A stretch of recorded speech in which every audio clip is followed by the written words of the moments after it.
Ayo, who is that dude? Oh girl, that's just B-Eazy. Oh boy, that's just B-Eazy. Well, who is B-Eazy?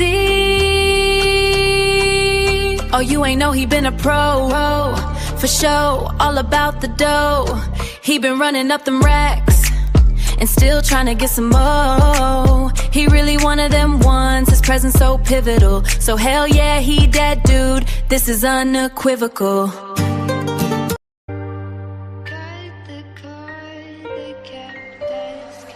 La ciencia.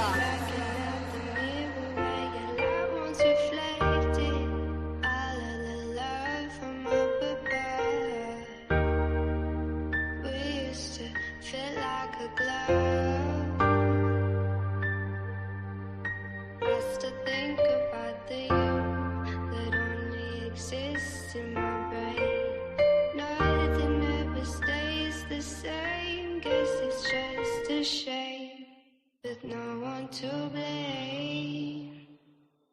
Me, myself, and I still pushing forward, I'm ahead like die. Standing on my flow with my head to the sky. Pass on a bitch, young rip, drop dimes. It's been a rough road, gotta look for the signs. I'm married to this music, so I cook for my bride. Flip out like a skateboarder, look how I grind. It took a long time, but I'm right on time. I'm progressing, that's progressive, I got bars like a correction. Still chasing petty cash, that's a mantis. I want extra, I stop searching for my pops. I hold my nuts just like a checkup. I get physical, I'm copping just like Interpol. I play on words like a syllable, to me the world is fading. Hold this L just like a Laker, like a birthday, my shit caking. It get messy like an apron, I pick out just like some bacon, and I sizzle like it too. Can't forget about you, boo, it feel like we on a loop. Same shit, different day, I don't know what's really true. I get high as I leave hoops, who gon' give me what I'm owed? Man, I guess nobody knew, and I know that money talks, so what it said is probably true. It's the feeling that I get, and the shit I'll probably do to get through or get by. I get fly, cause I'm Jeff Goldblum in my mind. Tell them hoes to fall in line. If you thought I fell off, bitch, I'm back like my spine. Hot as homemade pie, that's the pro rate, ma. I'm a pro, ain't I? Sniff it out like K9s. I'm a thief, it take time to be great, I'm Bayside. I get blue like Kelly Parker, when I'm gone I left a mark. Tell them fish I'm still a shark, I got will, I will embark on this journey till it's finished. In the midst of all this friction, I got vision on my P's like no limit. Like a mouse, now we clicking, I go out for the spinach, that's business. Cut the cord that kept us connected, blacking out the mirror where your light once reflected. All of the love from up above, we used to fit like a glove. I still think about the you that only exists in my brain. Nothing ever stays the same, guess it's just a shame. There's no one to blame. Stop looking for somebody else to lay the blame. Without a wave of change, life stays the same. So when I pull up to your spot, I'm with a paradigm chick. Only used to have one and it's my paradigm ship. Calls for celebration, I cracked the hen. I took a hiatus, but I'm back again. A bunch of blue face hundreds, I've been stacking them. Cause in the game of life, I just have to win. So when I'm in go mode, I be ballin' insane. Tried to walk away, they was calling my name. My brothers from another, we are all in the game. Don't give a fuck about clout nor all of the fame. I'm trying to inspire, empower, build and progress at a steady rate. Move heavyweight like a Bowflex. The haters make me greater, they mad, I got them so stressed. Shock my style for a while now, I can show text. Screenshots as proof and receipts. You a certified clown, been a goof in the streets. Angel made the beat, but this my demon flow. Get a lot of love from people I don't even know. And when the situation's ugly like Dudley, we do right. Fuck propaganda, let's conquer and unite. The wait's over, take over, it's commencing. My money fully grown, but yours like an infant. But that ain't no shade to you, it's just provision and protection, what you made to do. Being a man with a purpose, who you supposed to be. Living life as a loser, that's a joke to me. FN 509, stay close to me. If I pull it, I'ma spray like some potpourri. I don't wanna have to go there, so hopefully you don't try to have no beef or no smoke with me. Bro, everything I'm talking about, be backing it up. I'm back in the cuts, rapping the Dutch and macking a hut. She start to get aroused when I'm smacking her butt. Baby got stupid cheeks and she be clapping it up. I'ma enter through the front and hit the back of her guts. She a classy lady but be acting a slut. When we be kissing and cuddling, my bitch like to hug. Her box customized so it fit like a glove.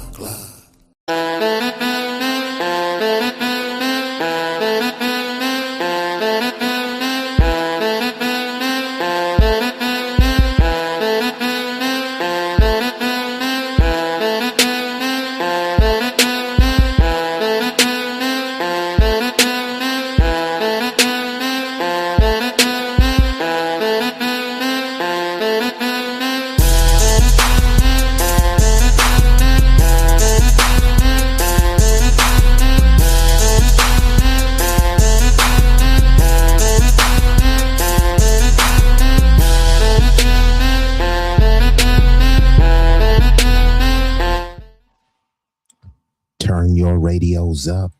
Turn your radios up. Y'all know what this is. Y'all know who this is.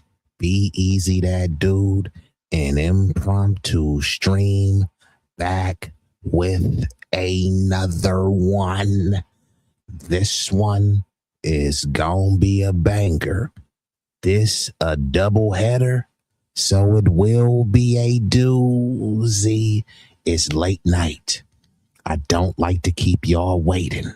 So before we get this thing started, you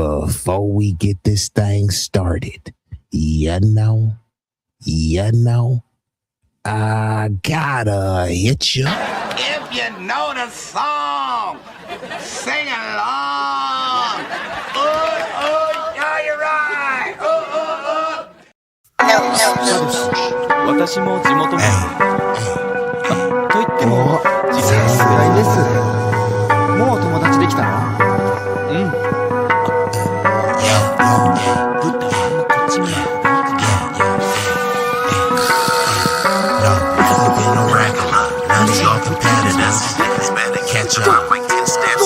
Look, this promethazine got me leaning like a cholo in the club. I'm 20 deep. I don't be riding solo. Pull some bad bitches, they vanilla and cocoa. They wanna take some photos when we kick it out in Soho. Chicks are showing tits and popping pussy for my promo. Told them like juvenile, baby, move it for me slow-mo. Then I'm right back to the block, cause I keep getting moto. I be flipping, not shrinking. I don't give a fuck about no. This nigga name ain't D-Lo, but pimpin' these bitches and stacking this bread forever be my stilo. This is B-Eazy Dat Dude in the trap making pass smooth. If I ever go broke, then I'm about to pull a jack move. Since a nigga healthy, I don't even gotta worry. With my bitch from Fiji, eating tandoori and chicken curry. That ism is really in me. My pimp game international. I design my own clothes, so I be always looking fashionable. Here's a couple facts about me that y'all didn't know. Some of y'all be getting bread, but I be getting bigger, dawg. I got bigger guns and a whole lot of bad. And we are activated, and we gonna get right into this thing because it's late night and I already came earlier, hit y'all with a banger, and it seemed like the people was feeling that stream. So salute to y'all, all that viewed it concurrently and that will be watching it on the replay. But we got the illustrious guest rolling in, Mr. Chakra King, Mr. On Time, Never Late. And we got John Cien, one of the illest and the dopest with a pen, aka John Sinatra. And we got Frank Nitty, Mr. Gritty, slid through to put on for the biddy. In building. Salute to y'all. We getting right into this thing. So there have been these lunatic liberals in addition to the MAGA morons, right? And the MAGA morons were voting for Trump because they wanted mass deportations, right? They were vehemently against open borders, so they say, but there are no mass deportations going on. However, people still did vote for that. So this person who does have anti-black views, but this dude's name is James Klug. He's one of the dudes who I call polite supremacists, right? So they'll hold bigoted views, but they'll say them politely and very meek and be soft-spoken. So it's like someone calling you the N-word, yelling it to your face, and someone whispering it behind your ear. Both people hold the same views. It's just one has a little bit more decorum, polite supremacy. So we're going to get into this video of the W's talking to other W's about open borders and illegal immigration. And you're going to hear a reoccurring theme, which is why I put it in the thumbnail. Who's gonna pick the fruit? You know the sayings that they like to say. Immigrants are just doing the jobs that no one wants to do, right? No one will drive trucks. Shout out to my bro John and other people out there who have an experience in driving trucks. No one will farm. There's a bunch of black farmers that are expert farmers. No one will work at fast food restaurants. When I grew up, it was a bunch of black people working construction. No one will work construction. So they're doing the jobs that no one wants to do is a lie. Now, would someone do the job getting paid $2 an hour or getting paid with some Takis, a Modella, and some horchata? Yeah, we wouldn't do it for that rate. So if you're saying that, would you do it for, a bag of flaming hot Cheetos and some Modella Negra? No, we wouldn't do the job for that. But will we do it for American living wages? Of course. So the whole framing of they're doing the jobs that no one wants to do, that's just a flat out lie. Now, they should be commended for doing tough, arduous, dirty jobs. But though they aren't the only ones willing to do those jobs, you have people in prison doing jobs that no one wants to do. Think about the fire camp, right? Trained firemen are sometimes passing the jobs on to prisoners, right? Those prisoners aren't trained in putting out fires, but they say, you know what? You do the crime, you do the time, and get out there and put out those fires because we don't want to put it out. It's dangerous. And, you're a criminal, so your life is expendable, right? So if we got criminals doing jobs, if we got teenagers doing jobs, where the myth that they're doing the jobs that no one wants to do? There was a reason why they had these jobs and they were called a pool boy. It wasn't called a pool man. It was called a pool boy because those were summer jobs that teenagers was doing. It was called a paper boy. It wasn't called a paper man because young boys were running their paper routes and all this stuff. Now, most people don't read newspapers, but even when they did start reading newspapers, that job went to grown men, many undocumented immigrants. It used to be teenagers working at fast food places. Now, go to these fast food places, you'll be hard pressed to find a teenager. You see a bunch of grown people there. So where are these young people getting their money from? There's no paper boys anymore. There's no pool boys anymore. There's barely any teenagers working in fast food. So where are they going to get their money? So if they start gang banging, slanging a little bit of something, then people start talking about, oh my God, the fatherless homes and what are we going to do? It's like whether someone has a father or not, if people are not socially economic, if people are not satisfied with their current socioeconomic status, then people are going to turn to what's called the informal economy to make money, right? Now the young girls that used to work at fast food, now many of these young girls are just create a OnlyFans and start selling cooch. I mean, is this really what we wanted for our people? All in the name of who's gonna pick the fruit? Okay, let's get into it though.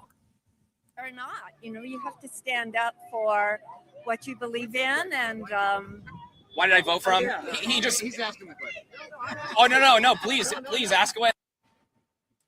So here you see these people with the no kings and blase, but we've been joined by sunlight from the Sunshine State, shining brighter than a diamond. The Florida fam coming in, even though it's late, they still are supporting. Salute, sunlight. Let's get back into it though. So mind you, we're talking about who's gonna pick the fruit. So these are people that are advocating for open borders versus the interviewer who is against open borders. Yes, ma'am. well, it's like you dare not. You have to stand up for what you believe in. And why did I vote for him? He's asking the question. Oh no! Please ask away. That's okay. Yeah.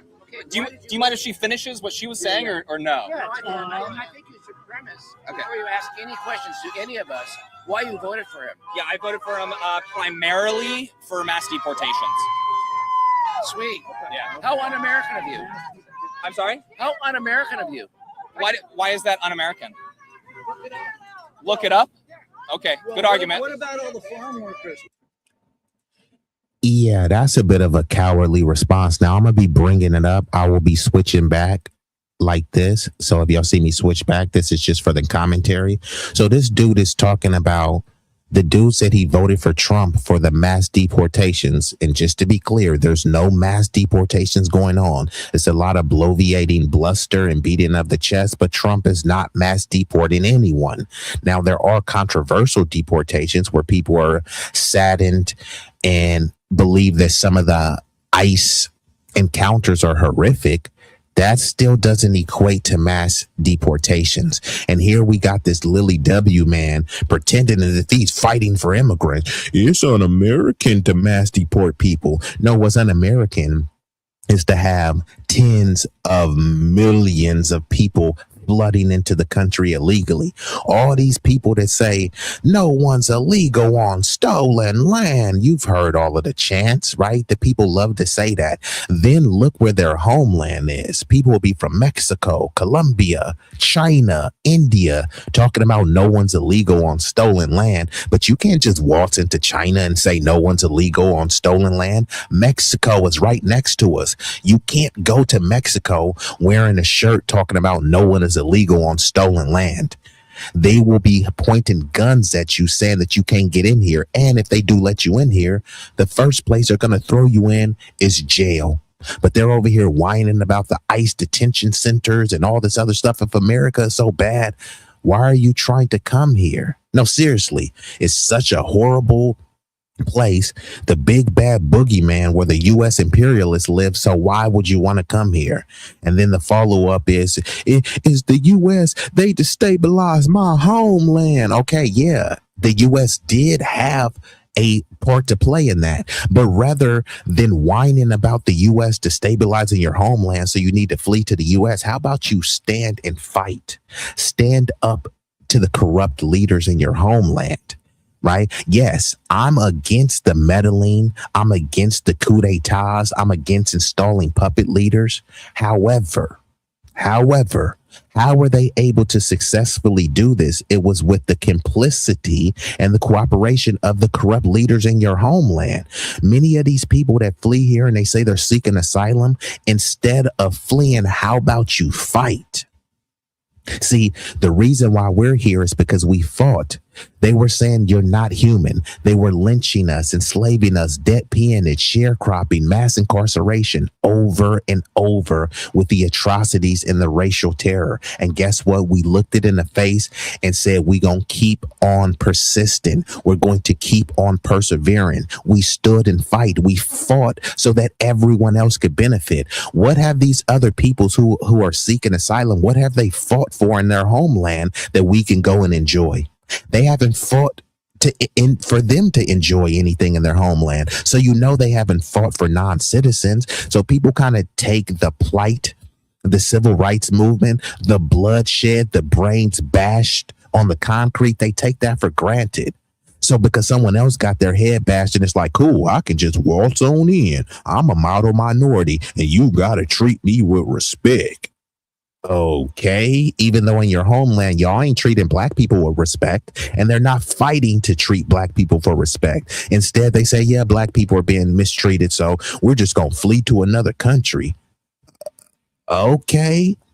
And these are the people that we believe are going to be a boon to the society, right? No, open borders is dangerous and detrimental. Now, I'm not against immigrants and I'm not against immigration. I am against illegal immigration. I am against the process of immigration being weaponized against foundational black Americans. All these people who love, this is a nation of immigrants built by immigrants. And then you say, okay, fine. This is a nation of immigrants built by immigrants. So we'll have a bunch of immigrants who recently arrived here, put in your neighborhood. Suddenly people start getting infuriated. Chinatown. Do you think Chinatown wants an influx of random Asian immigrants in Chinatown? No, they don't. And people will say, okay, fine, but you got to understand. No, I don't have to understand. Most of those Chinese people are immigrants, so they should be open to having more immigrants in their area, but they're not. The Chinese people don't want an influx of immigrants in their neighborhood, even though they're mostly immigrants. You look at New York as a bunch of immigrants who could barely speak English, but they speak English good enough to say that they don't want a bunch of immigrants there. So guess where they place these immigrants? Not in Martha's Vineyard, not in an Asian neighborhood, not in a Hispanic neighborhood, in a black neighborhood. And now there's no black neighborhood anymore because it's mostly Hispanic. And now your students and your children have to learn Spanish just because there was an influx of immigrants. Send them to Martha's Vineyard. Send them to the Lily W neighborhoods that have all the money. The lunatic liberals, they love these model minorities. They work so much harder than the black. Okay, well, let those immigrants work hard in your neighborhood. It's funny how these people are bleeding hearts for immigrants as long as they're not in their neighborhood, right? So let's get back to this video. Look at all these W's, right? They're over here fighting so hard for immigrants because many of them marry immigrants, but they won't fight to protect the black people that they have a history of discriminating against. There's no history of immigrants coming to this country being lynched. There's no history of immigrants being mass incarcerated just because they're immigrants. This has happened to people just because they were black, though, but they want to convince you that it's somehow the same, right? Someone being enslaved, treated as chattel property, right? They want you to believe that that's the same as someone voluntarily coming to the country. Now, even if they came through treacherous terrain, that's horrible, right? But this is why I'm advocating against illegal immigration. If you want to have people immigrate here, have them do it the proper way. And then people will start arguing, which you'll see some of these arguments. Man, it's hard to enter the country legally. And then they'll flip and turn and say, this is a nation of laws. You do the crime, you do the time. Which one is it? If we're a nation of laws, then we need to enforce the law. And we can start at the border. What about these farmers that need workers? What about... That wasn't much of a conversation. I don't bite. Come on. Come on, Tom. Come on, Tom. Gotta go get the car. Okay, that's okay. I'm not going to bully Tom. Take it away. I thought that was a good idea that, there was too many people that were coming in the country, but he could have done it a different way, Yeah. 70-80% of the people that he's deporting are people that have families here. They've lived here a long time. Why do that? But we what should the punishment?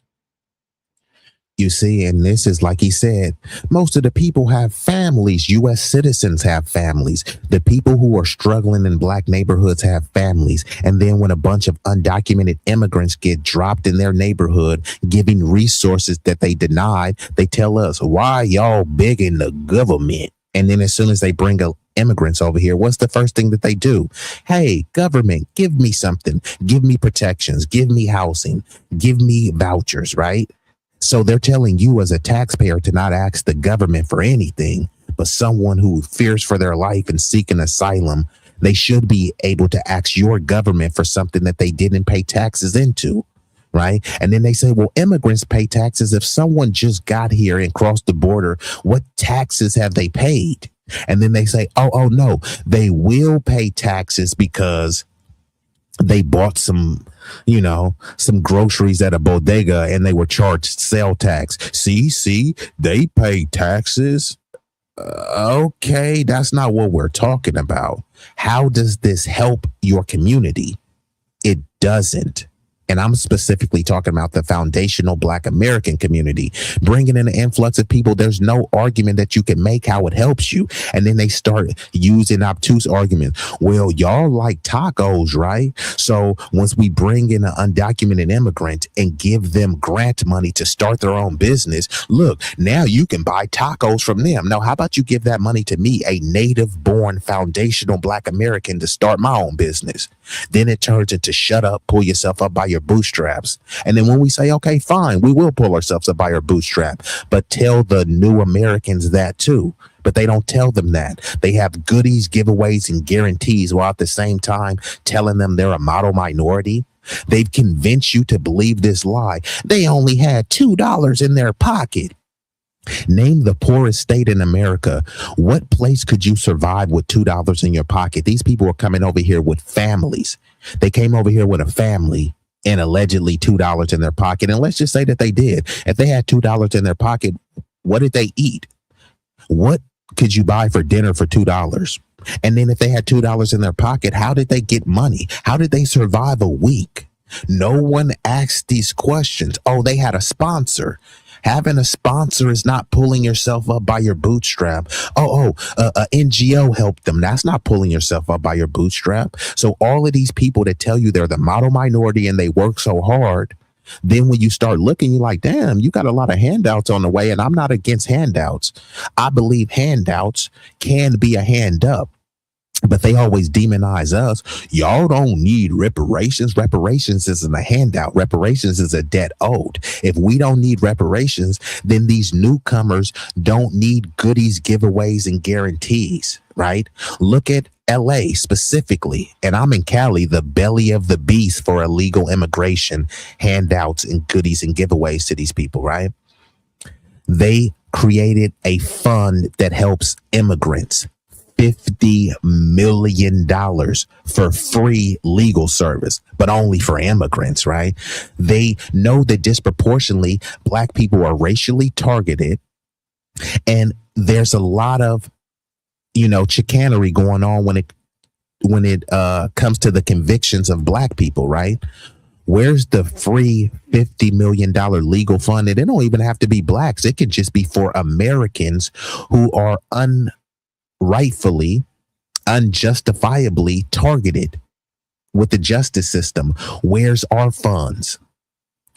Right? There's no funds for us. It's like you got to figure it out. You got to pawn a ring. You got to put your house up, right, for collateral. But meanwhile, someone who's a newcomer gets to waltz over here and gets free legal services because they have a family. Okay, let's get back into it. For entering the country illegally, B. Yeah, good seeing you. Have a good one, man. You guys, the important question right there, I guess, becomes, like, what should the punishment be for entering the country illegally? Well, remember Ronald Reagan, he gave amnesty to all the people that were here.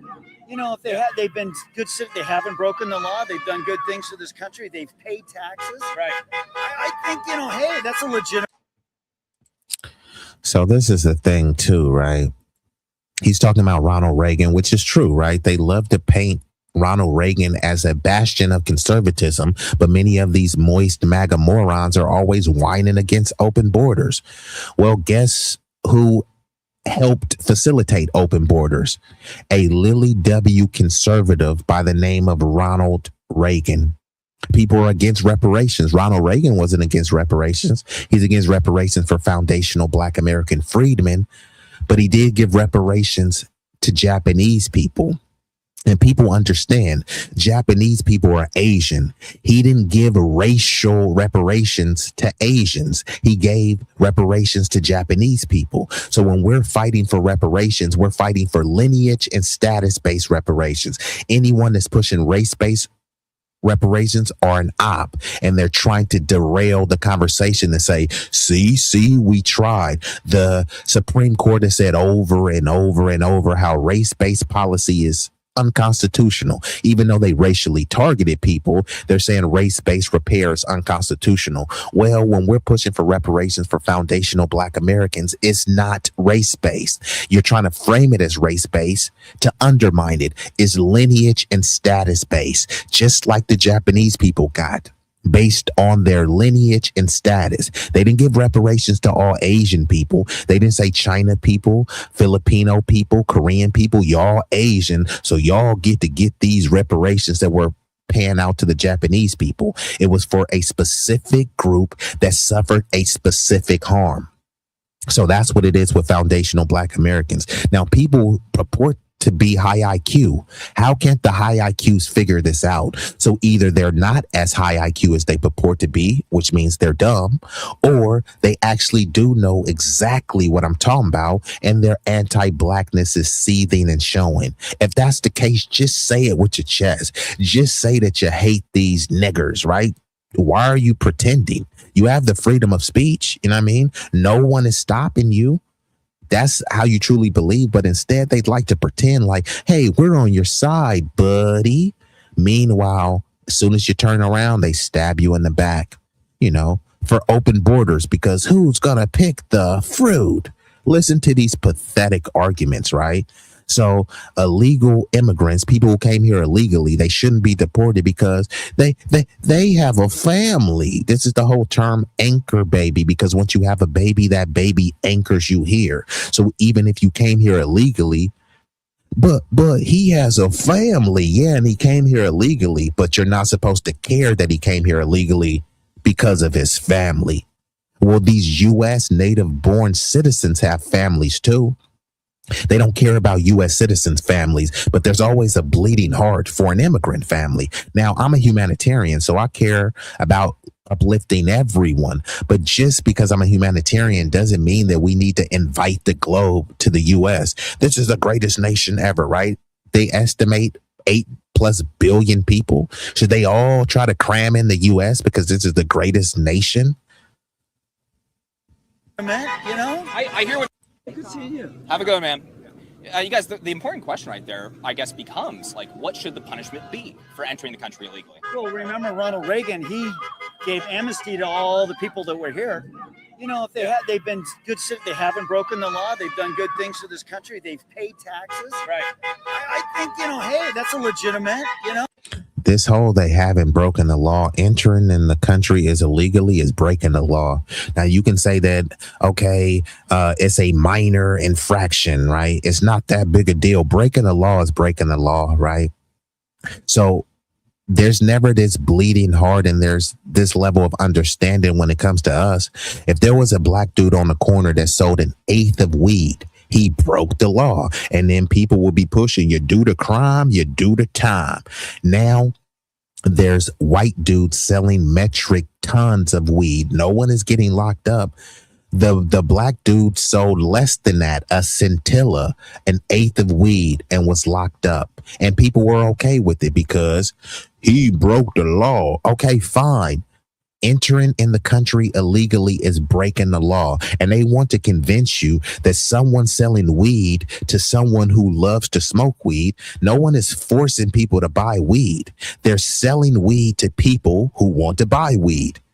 But are people really asking for people to come into the country illegally? What is a worse infraction? Someone selling weed to someone who want to buy weed, or someone breaking in the country illegally? No one asks you to come in the country illegally. And then you say, oh, I only broke into the country illegally because I was seeking a better life. There's a bunch of kids in Oakland seeking a better life. There's a bunch of people in Baltimore and St. Louis seeking a better life. And now that I think about it, if you live in a gated community, I'm seeking a better life. Should I be able to hop the fence and come into your refrigerator and eat whatever I want because I'm seeking a better meal, right? I want to be more nutritious. So I'm going to go to Martha's Vineyard, break into someone's house and start eating their food. Matter of fact, I'll break into Martha's Vineyard and set up a tent encampment because no one's illegal on stolen land, right? They say that, but then as soon as they dropped the immigrants at Martha's Vineyard, they gave them a pat on the back, a Capri Sun, and some Ritz crackers and told them, you're out of here, buddy. We love you. You don't got to go home. You don't got to go back to your homeland, but you got to get the F out of here. That's what the bleeding lunatic liberals said, right? And guess where they dumped them at? And like Frank said, they can't have it both ways, but they are trying to have it both ways, right? They're over here whining, talking about we're a nation of laws and law and orders, except if you cross the border illegally. That's a criminal offense. Then they start trying to downplay it. Yeah, it's a criminal offense, but it ain't that bad. Yeah, selling weed to people who want to buy weed ain't that bad either. But hey, that's disturbing the peace. Selling weed to somebody that wants to smoke weed and play Fortnite, somehow that's horrible. But someone breaking into the country, we're supposed to downplay that. It's like, it ain't that bad. Well, selling weed to people ain't that bad either, right? Let's get back into it. I hear what you're saying. I hear what you're saying right there. Who's going to do the dirty work? Yeah. Whites are too lazy to do the dirty work. I'm sorry Really to quick. say that because I did that. You know. Did she want to hop in the conversation? Did you hear what he said? Whites are too lazy to do the dirty work.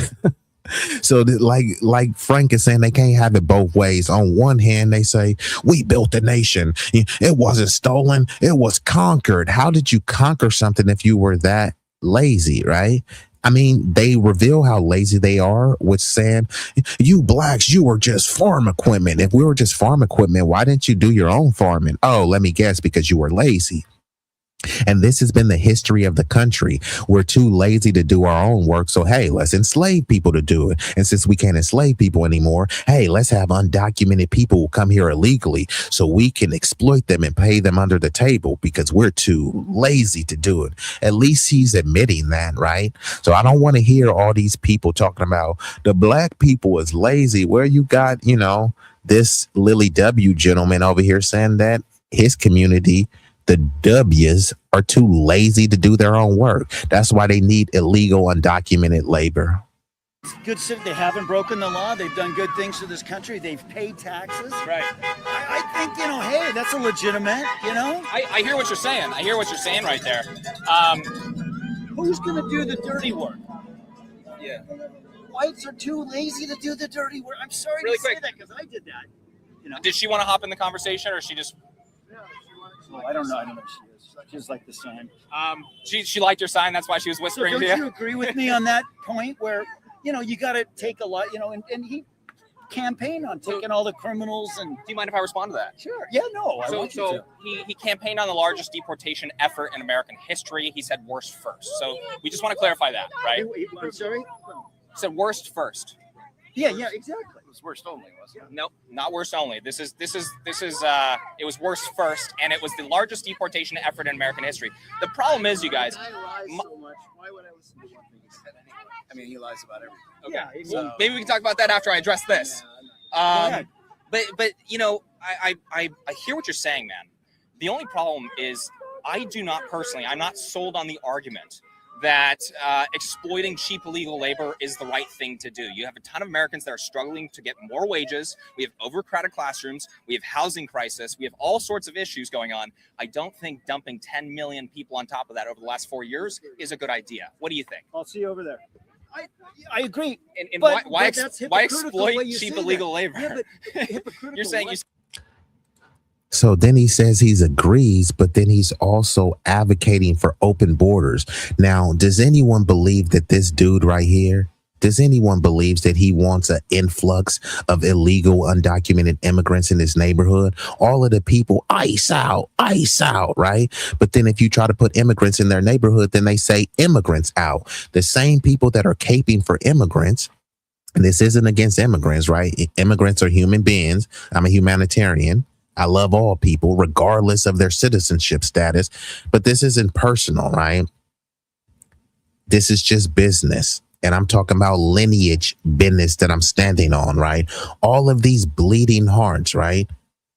Show the bleeding heart that they have for black people. They don't give a damn about black people.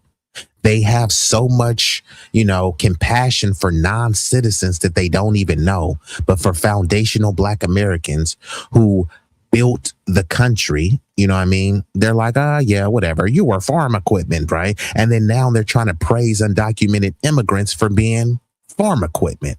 Make it make sense. And we've been joined by the infamous Red 6. What it did do, Red 6. This one is gonna be a banger. So much. Why would I listen to one thing he said anyway? I mean, he lies about everything. Okay. Well, maybe we can talk about that after I address this. I hear what.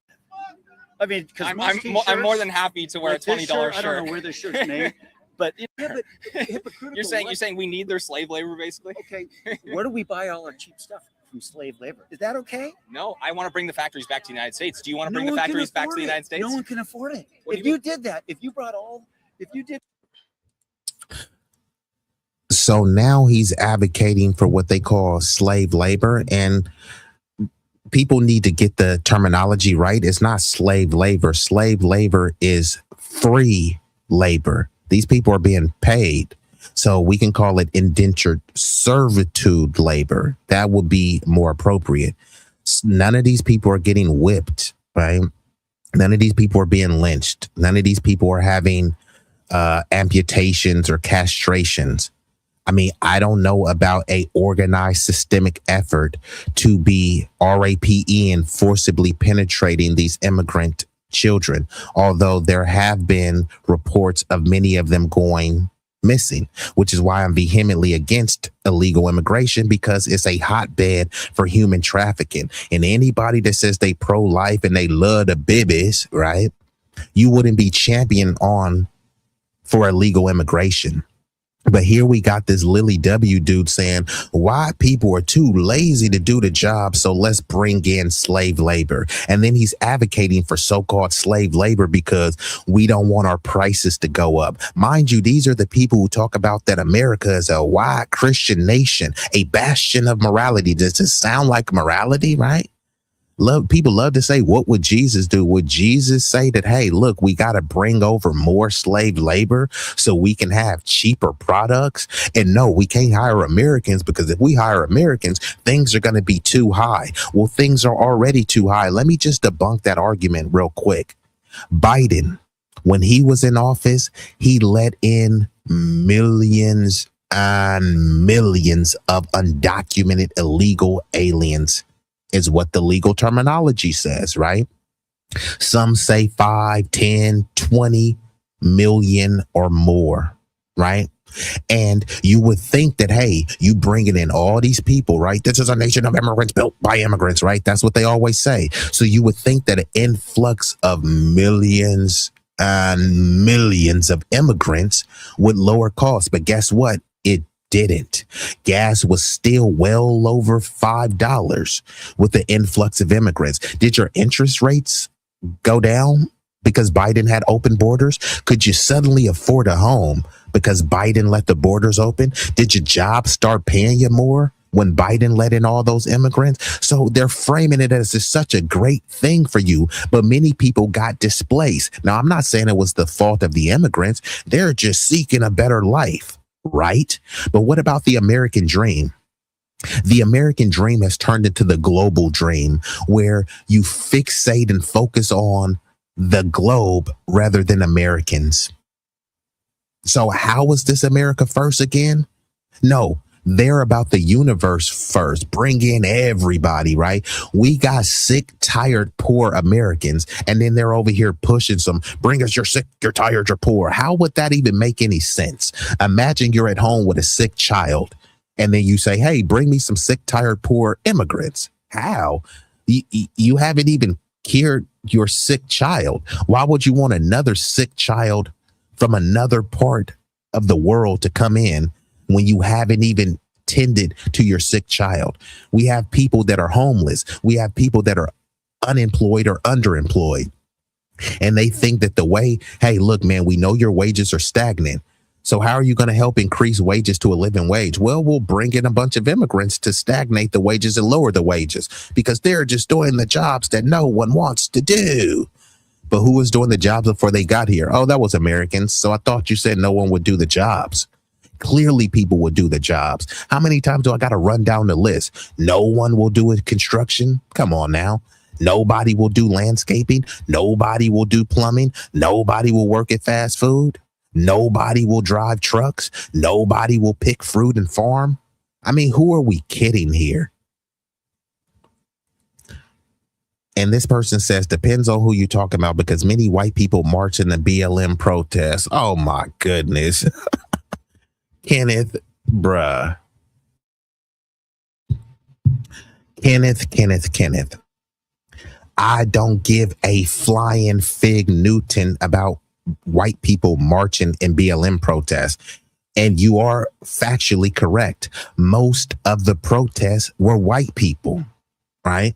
Because many black people knew that marching in the streets for BLM wasn't going to do a thing. And what did it do? It didn't do anything. They commissioned some George Floyd statues, which no one asked for. They painted some murals in the street, which no one asked for. And when I say no one, I'm being hyperbolic, but I'm talking about the collective of the community. If they said, hey, do you guys want a George Floyd statue or some tangibles that will uplift your community?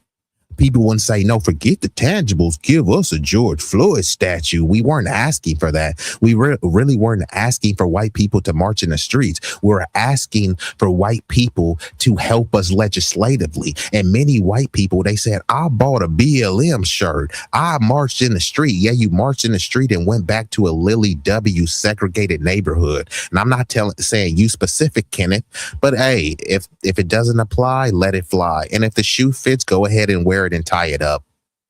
But this whole we march for BLM, you know how many other black people died in a very barbaric and heinous fashion before? So they didn't march for Philando Castile. They didn't march for Trayvon Martin. They didn't march for Breonna Taylor, right? There's so many other names. Michael Brown, they didn't march for them. But we marched for George Floyd. Okay, what happened to Tyree Nichols? Right? There were other people after George Floyd that were brutally and violently slain by the hands of the police. Where were the marches then?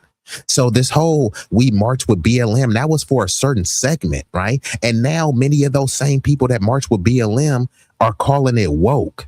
They were lying, talking about cities were being burnt down. There was not one single city burnt down. And look at what racial demographic is most known for arson. It's not black people, right? So, hey, salute to you for marching for BLM. But like when it came time for the George Floyd Justice and Policing Act, where were the Lily W's marching for that?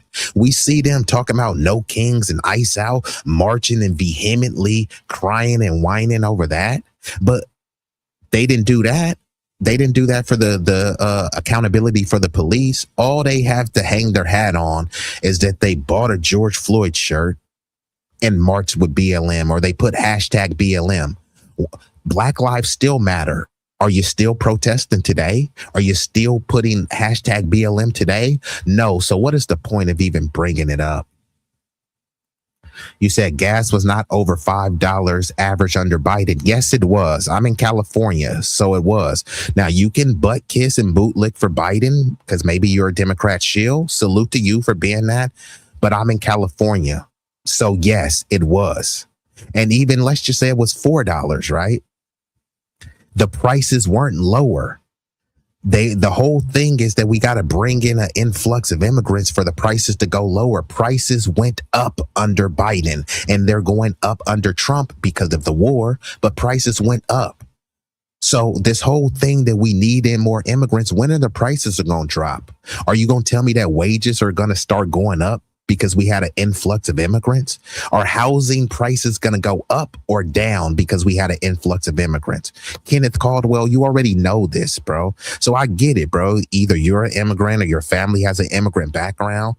So you have to kind of cape for Biden and open borders. But it's like, you got to call a spade a spade. Just stop lying and gaslighting. Younger generations are lazy for the most part. Okay. So what are we going to bring in? A bunch of old immigrants? The young people are lazy, so bring in some old undocumented immigrants because they work so hard. Like, what exactly are you advocating for? Immigrants stagnating wages is a right-wing lie. It's greedy corporations, government that have kept the wages down. Yeah, they've weaponized immigration to keep the wages down, right? They don't just keep the wages down. They use the immigrants as a cudgel. And this is not to blame immigrants, but they are being used to weaponize against the American population. It's not a right-wing lie. You know what I mean? So you said I grew up in an 87% black neighborhood. So I can guarantee whatever neighborhood you grew up in, it's not 87% black no more. Oakland in the 90s was 47% black. Now it's 17% black due to an influx of undocumented immigrants. How does that help the black neighborhood? Richmond, California was 47% black as well. Now it's about 19% black. How does that help the black community? It doesn't at all. And many of these people come over here with anti-black views. So how does an influx of a significant amount of anti-black immigrants, how does that help us? It doesn't. And Kenneth Caldwell, you can't make an argument that it does help us. Maybe it helps your community, you know what I mean? Your immigrant community. So salute to you. But it doesn't help the black community at all. You can't give me one metric that says an influx of undocumented immigrants helps the black community. You said the whites don't want progress for us on either side. Yeah, either side. That's why I talk about the lunatic liberals and the MAGA morons. Both of them are okay with us being displaced and replaced. You know what I mean? They don't care where the immigrants are being dropped until they drop them in their neighborhood. Think about whatever city, state you're in. Think about the most affluent neighborhoods and ask yourself this: would that neighborhood be okay with the influx of undocumented immigrants? You know what the answer is. So they're not okay with it, but yet we should be okay with it. Y'all was poor. Y'all don't have no political power. So they try to prey on vulnerable communities, a community that's disenfranchised, a community that may be destitute. They'll dump people there, give them resources, goodies and giveaways and guarantees that they said, oh, those aren't available. No, they're not available to citizens, but they are available to non-citizens. California has a higher cost of living because of its population. Missouri only reached $3.85 at its highest under Biden. Now it's $4.29 a gallon now. See, yeah, you're in Missouri, so you're saying, oh, gas wasn't that high in Missouri. Yeah, I'm in California. Like I said, the belly of the beast for illegal immigration and corruption and anti-blackness. So yes, gas was $5 and now it's over $6. So I ain't telling you what I thought. I'm telling you what I know. If you grew up in an 87% black neighborhood, how would you know the effects of immigration? He doesn't know. It's just like Kenneth is kind of like rambling and babbling incoherently.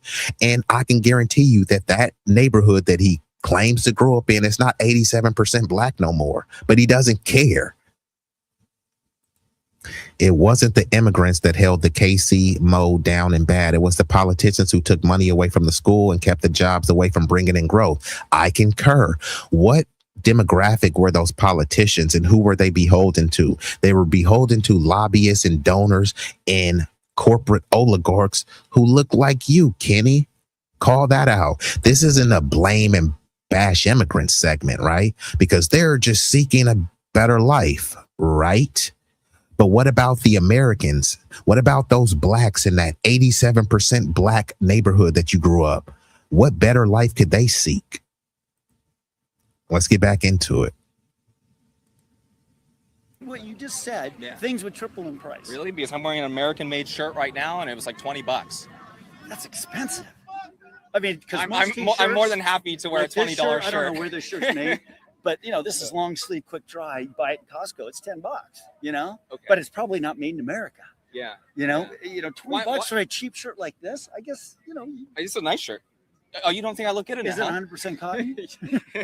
I don't know the breakdown. I used to be a 100% cotton guy, but now it's quick dry. Well, hey, you're obviously a good time to talk to, and you know, this is pretty like good faith. So I think we can actually get somewhere with this. My question is, you know, why is it cheap overseas, right? Slave labor. There you go. And what is happening to factories across the world right now? AI revolution and automation, right? The argument of slave labor when it comes to factories, right, is largely going extinct. So a lot of these people that we're bringing in for this cheap labor, we're not going to need in the next 10 years. So what are they all going to do? Pick the fruit? You get automation for that. No, you can't. You can't get automation. Yeah, I promise. You heard that? Who's gonna pick the fruit? That's their main thing that they love to say. Who's gonna pick the fruit? And like the dude said, automation. Now they have machines that will pick fruit faster than 10 humans combined, right? So the whole they're picking the fruit and doing the jobs that no one wants to do, that's a flat out lie. Kenneth said that stagnating the wages, that's a right-wing lie. Well, no, what's a right-wing lie is that immigrants are doing the jobs that no one wants to do. All of these industries have been done by Americans, right? So why are we pretending that if there's no Americans that will do these jobs, right? And Kenneth says Missouri is Republican lead and their policies are still hurting people, both black and white. Well, I'm not a Republican or a Democrat. I think both parties are disgusting. Two wings on the same bird, two cheeks on the same booty. So I don't mind calling out the Republicans because I'm not beholden to any politician. I vote based on policy, not popularity and personality. But you said, why is watermelon $10 right now? I don't know. You gotta ask Trump. You gotta ask the people in your community, Kenneth. And when you say Republicans, what racial demographic are they, right? Because I know people love to say, you know what I mean? They love to talk about black on black crime and all this other stuff. But when you got Republicans and they're committing economic crimes on other white people, it's not framed as white on white crime. They're harming people, like Kenneth said, they're harming people black and white. Look at the Republican Party. Over 90% of them are white. You know what I mean? So it's people in your community that are causing this harm, unfortunately. Almond on a tree. You can't get automation to pick up peach on a tree. It's got to be hand done. Yeah, and you're saying that they have. Your argument is that they have to be cheap labor. We're not going to need it in the next 10 years. So what are they all going to do? Pick the fruit? Get automation for that. No, you can't. You can't get automation. Yeah, to I promise. pick a walnut on a tree. You can't get automation to pick up peach on a tree. It's got to be hand done. Yeah, and you're saying that they have. Your argument is that they have to be illegal immigrants. Is that correct? No. But you're not going to get someone like you or I that's living in the country. They're too lazy. That's not what I'm saying. Well, I'm just saying. What about legal immigrants? What about? So there he goes again. See, he has no issue calling us lazy. Americans are too lazy to do the job. But then if I say, hey, were immigrants too lazy to fight in their homeland? No, they weren't lazy. They work hard. Okay, cool. Why didn't they work hard in their homeland? Why didn't they fight in their homeland? That's xenophobic. I'm just asking questions. You said that these people have a propensity for working hard. And then when you ask, hey, where is the evidence of them working hard in their homeland? People can't point to it. You know what I mean? Somehow that's xenophobic, right? What about legal there immigrants? You go. Legal. Yeah, I agree with legal. You're making the argument right now for cheap illegal labor. I'm saying that's a bad idea. I'm saying that's wrong to have people in the country illegally to exploit their labor. That's what I'm saying, right? 20, 30 years, they got families. You can call them illegal, but they're part of. So there he goes again. These people have families. American citizens have families. So the American citizen families, they don't care about. But if an illegal immigrant has a family, then it's like, oh my God, we have to have so much compassion. We have to be a bleeding heart. Why won't you be a bleeding heart for Americans? The only thing he keeps saying is they have families. Americans have families. Who's going to pick the fruit? Oh, Americans will do it. No, they're too lazy. You know what I mean? So he has all of this disparaging things to say about Americans. But hey, this is what I call immigrant exceptionalism, right? Where they try to glaze and praise, what I call GAP. They glazing and praising immigrants. And this is not against immigrants. Some of the finest people I know come from an immigrant background. So this isn't about that. This is about the weaponization of the immigration process and to desensitize you to a replace and displacement of a particular demographic. All the people that are championing open borders and stuff, they're not getting an influx of tens of thousands of immigrants in their neighborhood. And if they do, they start complaining. I can pull up videos of immigrants in New York. The New York is just like the Mecca for immigrants. Many of these people could barely speak English, but they speak English good enough to say that they don't want an influx of immigrants there. So you got Chinese people, Chinese immigrants saying, hey, we don't want a bunch of immigrants here. No one is calling them xenophobic. They're just saying, oh, well, it makes sense. Let them have Chinatown. Last time I checked, this isn't America. This is America, not China. Right. So we should, be accommodating for Chinese people to make Chinatown and for Koreans to make Koreatown and Cubans to make Little Havana and stuff like that. Right. We should be more accommodating for them to be transplants. But then when you're talking about Americans and Americans seeking a better life, it turns into shut up, pull yourself up by your bootstraps, stop begging. Why you got a victim mentality? Why y'all begging the government? Right. But aren't these people coming over here with a victim mentality? I'm seeking asylum. Oh, so you're a victim, right? Saying that you seek an asylum is saying that you've been victimized. If you've been victimized, how don't you have a victim mentality? Or are you telling me these people have been victimized, but they have a heroic mentality? How? If they were so heroic, why didn't they stay and fight? They didn't fight. They fled. And we're supposed to see this as some act of courage. because they're seeking a better life. Well, my family was seeking a better life here, getting their heads bashed in, getting dog sicked on them. My family was seeking a better life, and it was just shut up, nigger. Get more dog sicked on you. So what if your family got lynched? Okay, fine. No one cares that my family got lynched. No one cares about the mass incarceration. No one cares about sharecropping, debt peonage, or anything like that. So I don't care that you're seeking asylum. I don't care that you had to flee gang violence. It's unfortunate, and I don't want it to be like that, but I have to match the same energy, keep the same energy, and apply the same logic. They don't care about they talk about Chirac. What about Chicago, right? There's nowhere that my family could flee from gangs. There's gangs in Oakland, nowhere for my family to flee. There's gangs in Chicago, nowhere for my family to flee. But I'm supposed to care about someone in Bogota fleeing gang violence. Someone is fleeing gang violence from cartel members in Tijuana, and I'm supposed to care about it? Okay, nah, hold your own nuts. Y'all don't care, and I don't care. Same energy. We don't even gotta, it don't have to be contentious. You don't give a flip what goes on with us, and I don't give a fig Newton what goes on with your community. Let's just leave it like that. They speak English. Their kids speak perfect English. They've been here forever. What should be in the country illegally to exploit their labor? That's what I'm saying, right? 20, 30 years, they got families. You can call them illegal, but they're part of it. They speak English. Their kids speak perfect English. They've been here forever. What should the punishment be for entering the country illegally? Well, right now it's zero.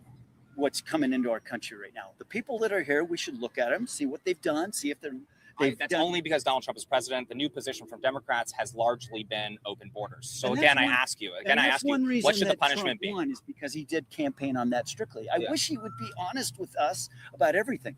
Did you hear what he said the other day? He said, let's not shift topics just yet. No, I'm not. Did you hear what he said? He says, I think we should not bust the workers that are farm workers, because I've been getting a lot of complaints. A lot of heat.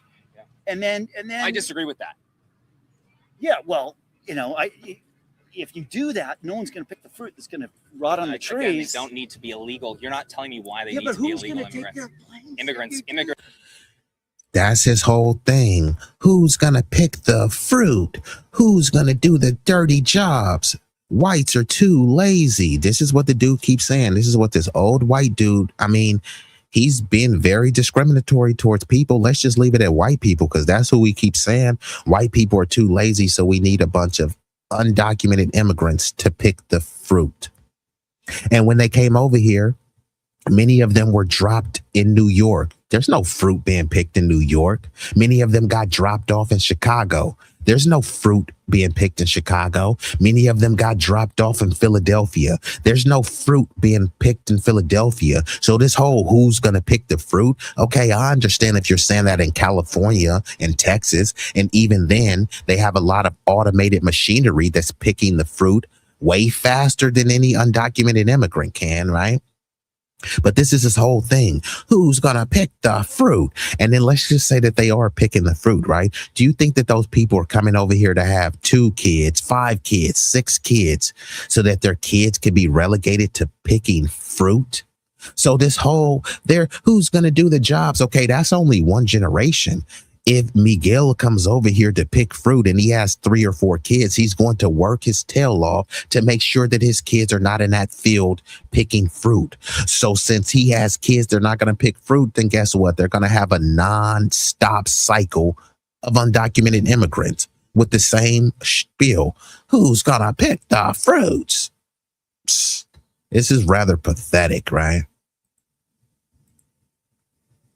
Immigrants can take their place that come in illegally. We don't have any kind of. Yes, we do.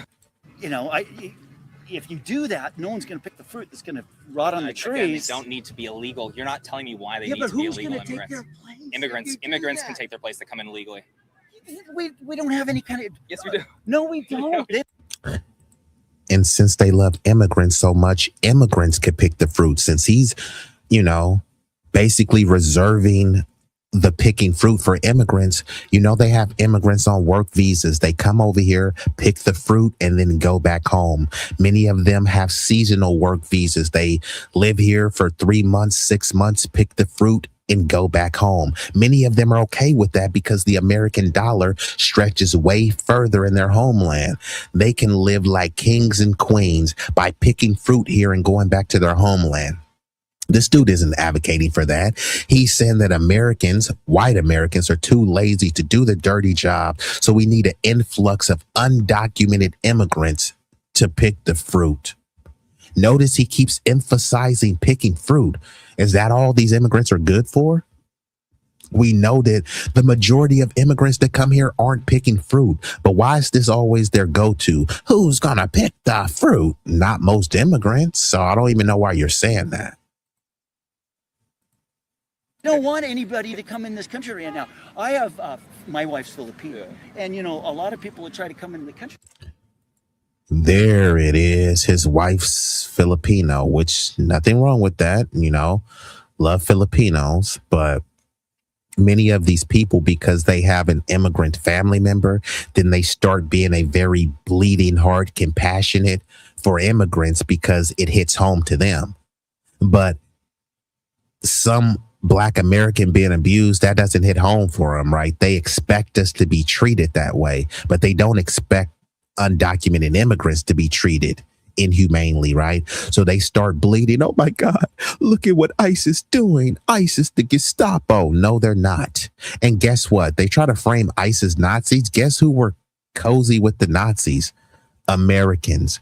Guess who helped train and influence many Nazis? Americans. So how are Nazis so bad? How are Nazis so much worse than anyone in America, right? People were cordial and friendly with Adolf, you know, the dude with the thick mustache.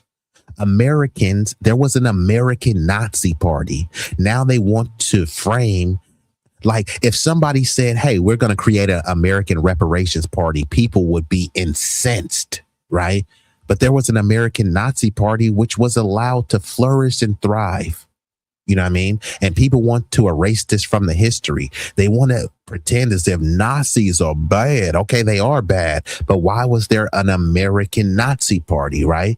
We try to pretend as if this was just ages ago. No, it happened in your lifetime. Why isn't it being talked about? They talk more about hieroglyphics and Egyptology than the American Nazi Party.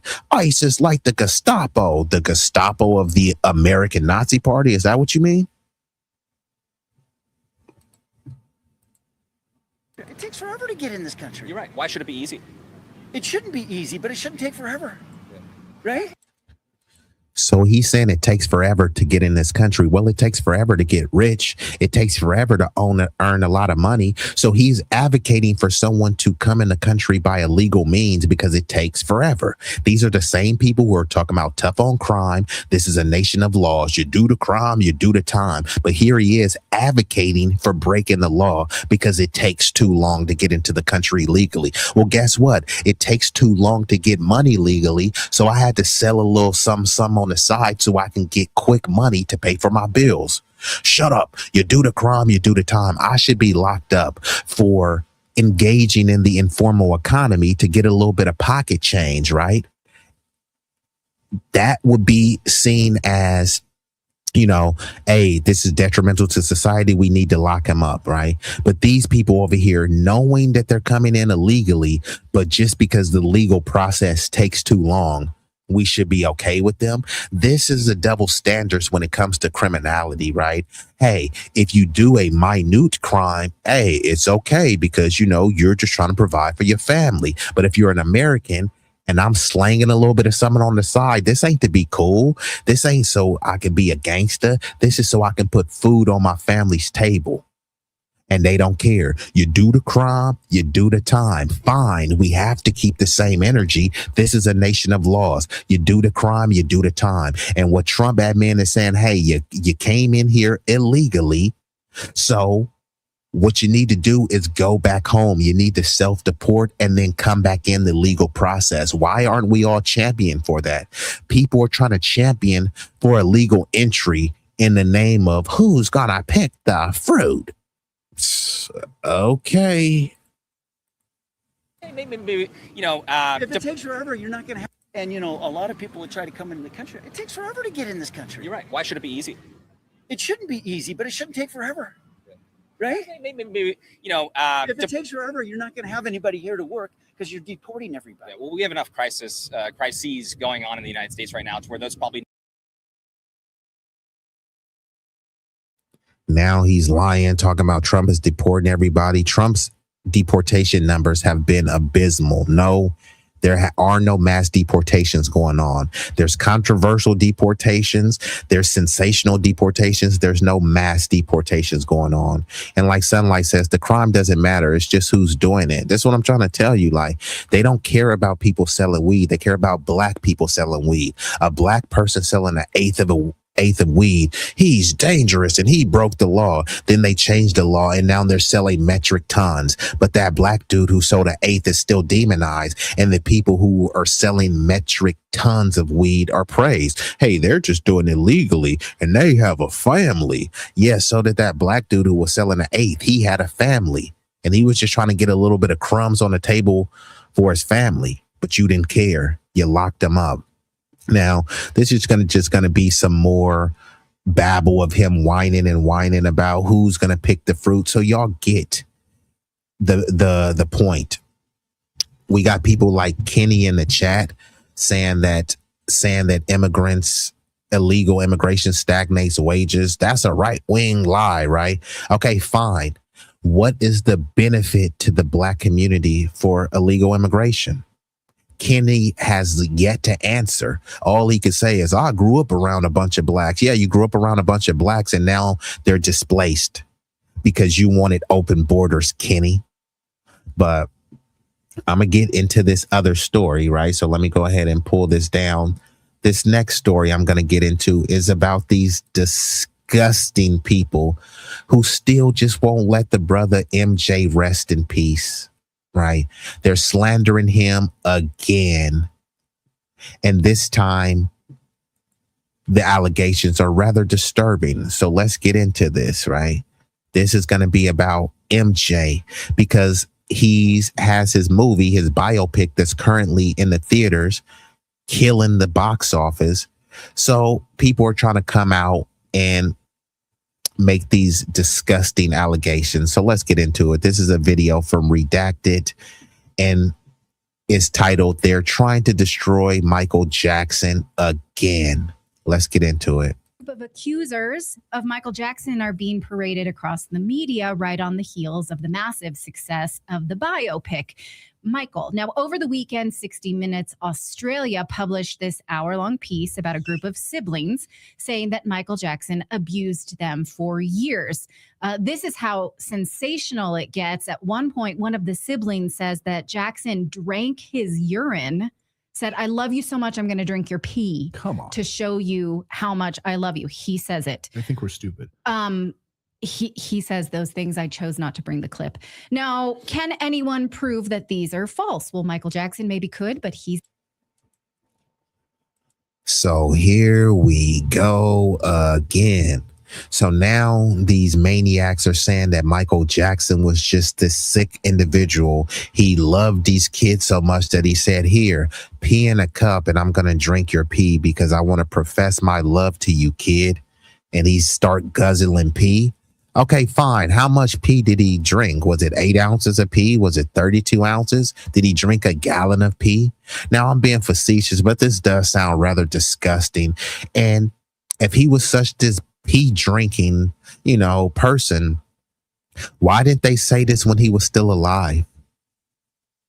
And, he's not here to defend himself. And then when he passed, and then his movie is creating millions and millions of sales at the box office, then suddenly they come with this slanderous, disgusting, salacious allegation. And many people believe it just because they hate MJ. But where's the proof that he was having kids pee in a cup and drink it? It's just, trust me, bro. Dead, so he's not here to defend himself. Micheal Jackson abused them for years. This is how sensational it gets. At one point, one of the siblings says that Jackson drank his urine, said, I love you so much, I'm going to drink your pee. Come on. To show you how much I love you. He says it. I think we're stupid. He says those things. I chose not to bring the clip. Now, can anyone prove that these are false? Well, Michael Jackson maybe could, but he's dead, so he's not here to defend himself.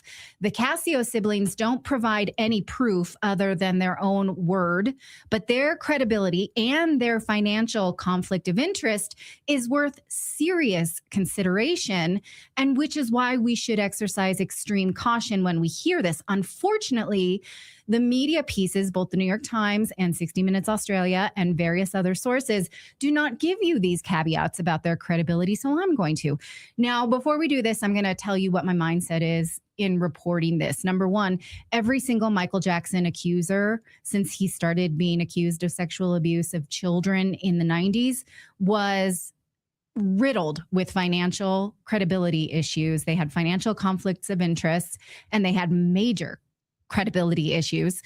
Jackson's civil rights were severely trampled on in his 2005 trial in a way that should scare all of us. His legal team was raided by police, which is illegal. You are supposed to have lawyer privilege, attorney-client privilege. An arrest warrant was issued on the same day that the search warrant was issued on his house, meaning they had presumed his guilt and put out for his arrest before they had even found even one piece of evidence. Now, dead or alive, as an American, his rights are to be presumed innocent until proven guilty. No one has ever proven his guilt in a court of law. And the timing of this litigation is successful. If it is successful, would be very profitable for his accusers. So like she said, no one has proven Michael's guilt in court.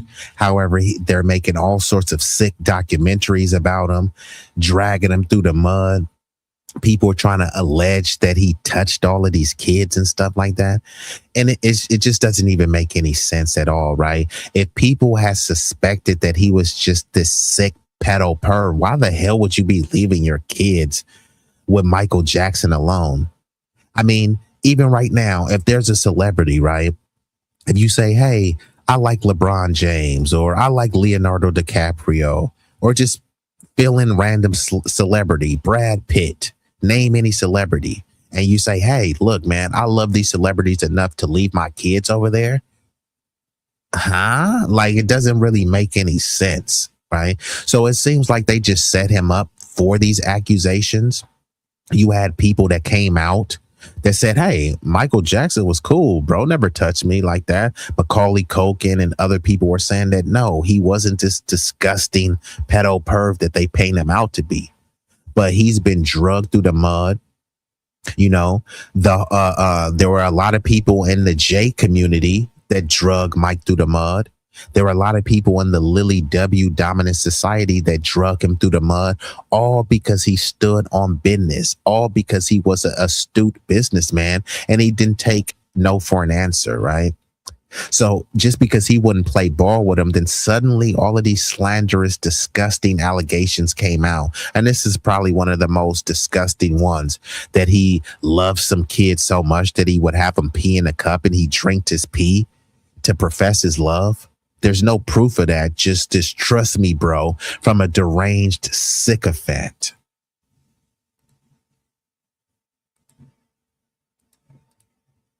Who they say are just trying to do this to help other victims. It's interesting that the timing of these allegations coincides with the massive success of not just the Michael biopic, which is making millions for the estate, but also the fact that his music is charting again in billboards. The Cirque du Soleil show made a ton of money and continues to do so, and so does MJ the Musical, all of which are owned by the estate. Now, the media has never accurately reported on Jackson's sexual abuse claims. They always leave out the financial conflicts of interest of the witnesses and the accusers. During the 2005 trial, the accusers would repeat these salacious sexual details, and the press would run outside to report it to their cameras, never hearing Jackson's own attorney destroy the credibility in their cross-examination. So these are all things we need to consider. It's with that eye that I present to you these new claims. Here are the Casio siblings. One of them is missing for a reason, their brother Frank, and we'll get to why in a minute. Now, they are among a group of people who say that after the Leaving Neverland documentary that was on HBO in 2019, they suddenly remembered being abused by Michael Jackson. Now, this show is so full of holes that I can't even go through them. So when she says this show is full of holes, what she means is they're full of lies. And now after this disgusting propaganda piece of the Neverland documentary, then suddenly these kids were saying, oops, you know what? I was abused too. So they said that they, basically watching the documentary triggered some PTSD, right? They were watching this documentary and then they was like, oh, now that I think about it, Mike abused me too. Remember when he used to have us pee in a cup and then he would drink the pee? And then he said, hey, I'm drinking this pee because I love you little kids. Come on, man. This shit sounds disgusting. Right out of a satire movie, right? But this is what they want you to believe. Michael Jackson was going around having kids pee in the cup so he can drink it like a Capri Sun. Rather disgusting. One by one, but I'm going to just sort of summarize a few inconsistencies that you would think if you were close friends with Michael Jackson, they should have recognized right away, not like, oh, well, if this is true, then I was abused too. First off, the two main victims of the movie, Wade Robson and James Safechuck, both were adamant defenders of Michael Jackson, both in 1993 and in 2005 when he was accused twice. They were vehemently against all of these allegations. They said, no way Michael did this. He couldn't have done it. We know him really well. Absolutely not. They were vocal and vehement. So were the Cassios. And in fact, Robson was the first witness who was called during the 2005 trial because Jackson's lawyer thought that his testimony was so strong. Now, Robson says that he just suddenly remembered as an adult that he had been abused as a child, which is possible, I guess, but it didn't happen until after he'd been paid to dance behind Janet, that's him right there, in a 2009 VMA tribute to Michael Jackson, or after he'd pitched tribute shows to all the dance shows on the major networks with himself as the choreographer, or after he applied to be a dancer on the Michael Jackson Cirque du Soleil tour. So he went out there to try and get all this money-making opportunity around his relationship to Michael Jackson. And then when all of that dried up, he suddenly remembered that he was accused by Jackson. Yeah, that's extremely delusional, deranged, and disgusting. He was around the Jackson family. He was reaping the benefits of being the Jackson sycophant, and then he turned into a Jackson psychopath. He was yucking it up with the family, and then suddenly his money dried up, and then he said, oh, you know what? I forgot something. I used to pee in a cup, and Michael used to drink it to profess his love. Huh? This don't even make any sense, bro. But you're supposed to believe it just because it's done in 4K with the propagandist production team. Let's get back into it, though. Now, the film leaves all of those things out. It also has Robson saying that he had discouraged me from trying to get close to girls because Jackson loved me so much. He was, possessive of me. Well, it leaves out the fact that Michael Jackson set him up with his niece, Brandy. They dated for 7 years, for most of their teens, until he cheated on her with Britney Spears. Why do you think the film would leave that out? That's kind of interesting and relevant, don't you think? Right. Yeah, he's he's heterosexual, and I set him up with my niece, and he's been dating her for 7 years. Right. Like, okay. And reportedly, leave that out of the movie. Leave it out of the movie. And I'm no Britney Spears expert, but reportedly, Robson is the one who she cheated on Justin Timberlake with, although I think that's contested. I don't care about Britney and Justin. Someone else research that. The other accuser is named James Safechuck. He claims that he was abused in Neverland Castle, the train station, and the teepees that are on the premises in 1990. Those things were not built in 1990. Jackson didn't even contract an architect until 1990. The train station wasn't finished until 1994. Surely this dummy would have fact-checked those things before he brought that to his litigation or to a documentary. But okay, he insinuates that by 1994, Jackson had already moved on to other people. So he could not have ever been assaulted in the train station. This film is full of holes like that. You would think the Casios, who claim to have been really close friends with Micheal Jackson, would have recognized this immediately. But instead, they said, oh, it jogged our memory all at the same time, all of us siblings, that we were victims. Now, while Micheal Jackson was alive, again, the Casios defended him to the better end, and they profited handsomely from doing so. Jackson died in 2009. The next year, Micheal Jackson items that were owned by the Casios appeared for big money on eBay. And then in that same year, the Casios claimed that they had unreleased music of Micheal Jackson that they sold to Sony. They said Micheal Jackson came to our house and recorded these in the basement, and they sold them to Sony, and Sony started putting them out. The problem is they were faked. We don't know how much they made from this, but we assume that it's millions, if not billions. It was a fan that recognized this is not Micheal Jackson. The fan sued Sony. The Casios were dragged into litigation, but Sony settled the lawsuit. And the Casios were never actually held to account for having sold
Okay, so I had to join on my phone because my Wi-Fi is kind of acting up right now. So shout out to Sunlight.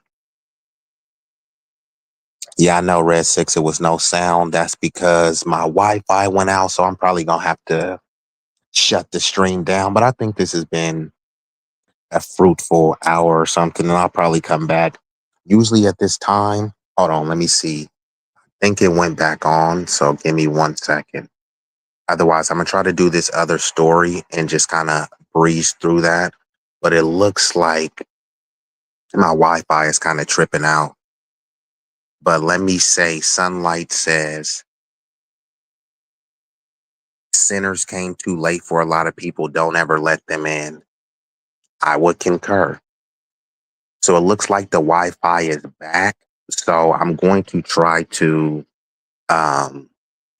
breeze through this last story, and then I'm probably going to shut it down just because the Wi-Fi is kind of geeking up right now. But I do appreciate y'all. Y'all could have been anywhere in the world. Y'all chose to be here with me, at least momentarily. And for that, I thank you.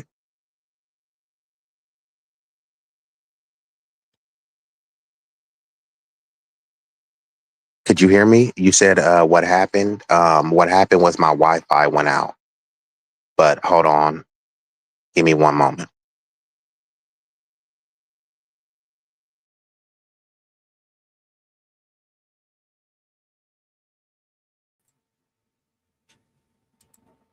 All right, here you go. So yeah, my Wi-Fi went out.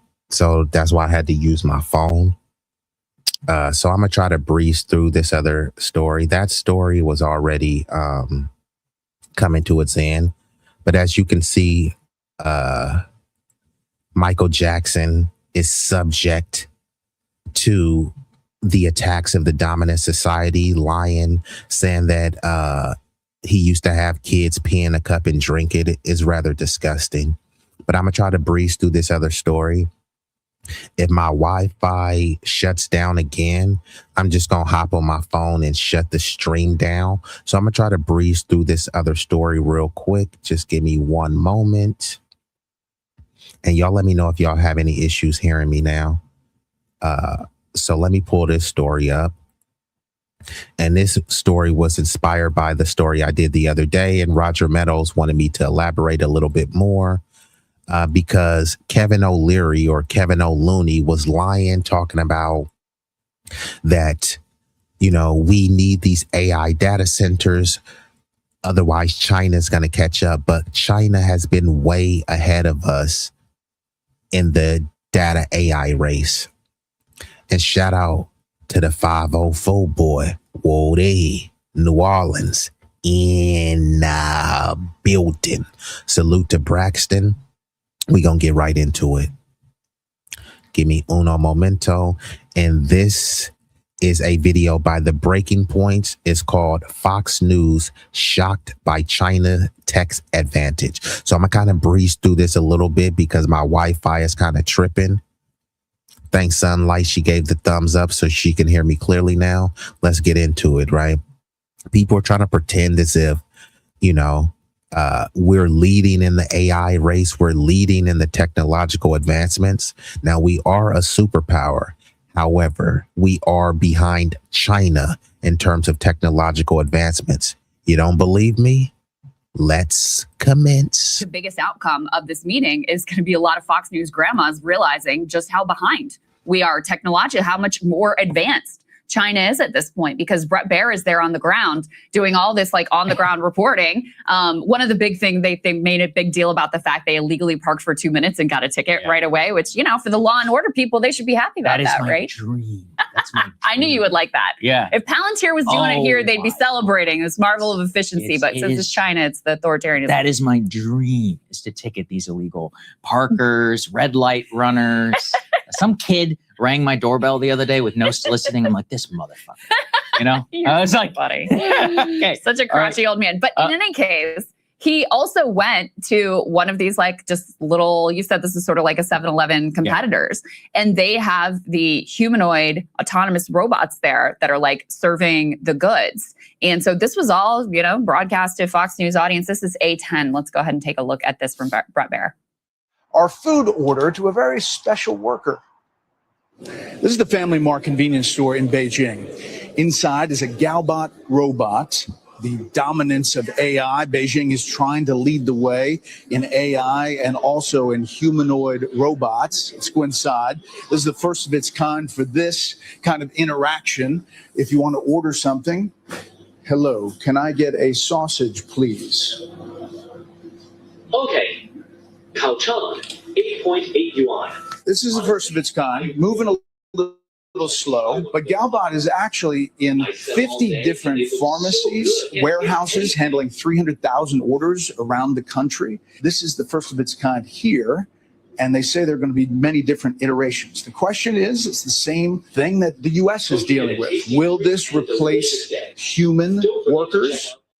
So pretty sweet. Yeah, I mean, this is an area where they're decidedly ahead of us on the humanoid robot front.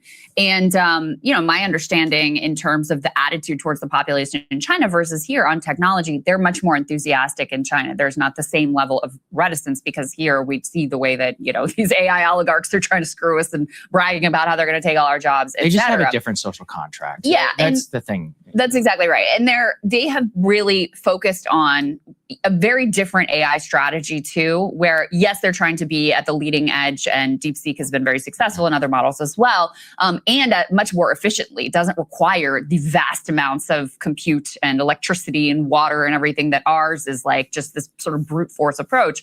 But they've also focused a lot on how do we integrate the technology that we have right now into practical uses so that this is actually being deployed and is not just some pie in the sky investment for the future for some future prospect. So in any case, like I said, this is basically what Pate predicted with us yesterday. He's like, what's going to come out of this is all of these reporters and politicians are going to go. They're going to see the gleaming electric vehicles. They're going to see modern cities. They're going to see advanced technology, and they're going to be floored by it. And the American public, which has been so propagandized about China or any of our adversaries, will also see some of this on their television sets of like, oh, it's not the US that's leading the world on every technological front at this point. You go into these cities and you are seeing things that we do not have here. That is a very different dynamic than what most Americans have in their mind about China. It's very true. And okay, so Family Mart. I mean, if you've never been, so it's a Japanese company, Family Mart. It's kind of like 7-Eleven if you've ever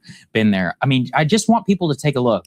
It's clean. It's nice. There's no there's no coffee stains that are anywhere. When you order, you get what you want. They don't need a security guard. The idea that anybody would steal is preposterous, right? It's like ludicrous that somebody would try to steal from something like that. And if they do, they're going to get caught instantly. Now, there's a very different social contract. Like I was saying earlier, everybody there acquiesces to an immense amount of digital surveillance. So you were talking about the immediate ticketing that's happening. That's just like the tip of the iceberg. The ability to cross the street, your face is all being scanned. People make a big deal about social credit, but it actually goes much deeper than that. Like the ability to transit even inside of the country, your ability to move between cities, like that's all pretty restricted, or at the very least, like you need permission from somebody. Most Americans would have no ability to acquiesce to that. They have a different culture than ours. A lot of the current people who are alive, their generation, they came from the chaos of the Cultural Revolution. And then imagine what their grandparents and others people had to live through: genuine poverty, civil war, Japanese World War II, like immense death and famine. So for them, like order is the thing that must be preserved above all costs, because they have lived. I mean, do you know anybody who died in a famine? No. Over there, you probably knows at least somebody who has a relative who did, or who was displaced through mass collectivization, or who was bayoneted by a Japanese soldier, or by a CCP soldier, or by a KMT soldier, something like that. Their country has been was in chaos from the year, I don't know, 1900, even earlier, maybe the 18. China. They have been the primary driver of lifting people out of poverty over the past several decades. So, that also changes the way you think about these men. If you're like, well, they're delivering on these fronts, so okay, And look, I mean, dealing with getting a parking ticket, I can deal with that. Or not talking about Tiananmen Square. So to be clear, China is one of the most anti-Black places on the planet. However, it's one of the most innovative places on the planet as well. So as much as people like to say that the communism is bad, well, you know what? They have less impoverished people over in China, and they have over 1 billion people over there, right? When you look at certain things like electric cars, people want to buy a Tesla. Why? I mean, it's ran by some bigoted stooge, but let's just talk about performance, right? Quality over quantity. The Chinese electric cars are better than Teslas and cheaper than Teslas. Their AI models are either better or as good, and usually cheaper or free. When you look at all of these goods and manufacturing, things that we used to make here, they're all made in China. And they tried to convince you that China is this big bad boogeyman, but at the same time, they pretend as if we're ahead of China. How could we be ahead of China when we're basically allowing their economy to flourish at the expense of American citizens, right? And then it's the same argument of who's going to pick the fruit, right? Well, if we have American manufacturing, things are going to go through the roof. And you know what? That's okay, because we consume too much anyways as Americans. Right? You don't need a new cell phone every year. You know what I mean? You don't need a new TV every year because it's Black Friday, right? So we could be better at, like he's talking about, the social contract, China's social contract, because China has mostly Chinese people who look the same. Yeah, they have other cultures and other mixtures there, but the predominant ethnic and racial makeup is going to be Chinese. So they don't mind doing that much more for their citizens. In America, it's framed as we're all Americans. Drop the hyphens. Why are you calling yourself Chinese American, African American? We're all Americans and we don't see color. But you do see color, which is why you lived in a segregated enclave where there's no black people around you. Chinese people don't have to worry about living in segregated enclaves because all the people around them are Chinese. And the people who are not ethnically Chinese, they're living under the social contract that has mass surveillance. They know that if you have drugs, you can get the death penalty. They know if you commit crime, you will be sentenced harshly. So a lot of people are like, well, we don't even really need to do crime. And on top of that, if they're having a better quality of life, why would they need to do crime? Most crime is economic based. So if they're, out of poverty, why would they need to be committing crime? Most of the people are not committing crime for the joys of clicking their heels and say, oh, I committed a crime. They're committing a crime to get economic gain. So if you keep more people gainfully employed, if you have more people integrated into society economically, then there will be less crime. There will be more baby making because people will have money to take women out on dates, to afford apartments, and they can invite the woman over to the apartment so they can bump uglies and get it on. But if people don't have the money, then there's things called the diseases of despair, where people turn into self-deletion. They start drowning their problems in a bottle, in pills, in OnlyFans and things like that, right? There's a reason why these things are blocked in China, right? But we keep saying China is our enemy. Well, why won't we learn from our enemies, right? Even your enemy can do some things right, and China is doing a lot of things right. If they were so bad, then why did Trump say he wants an influx of 600,000 Chinese students, right? If they're so bad, why would he want to invite the enemy's kids over here? Fair questions to ask. Now, I'm just going to play a couple more minutes of this, and then I'm going to get ready to shut her down. But like I said, China is well ahead in the AI race. It's not even a contest right now.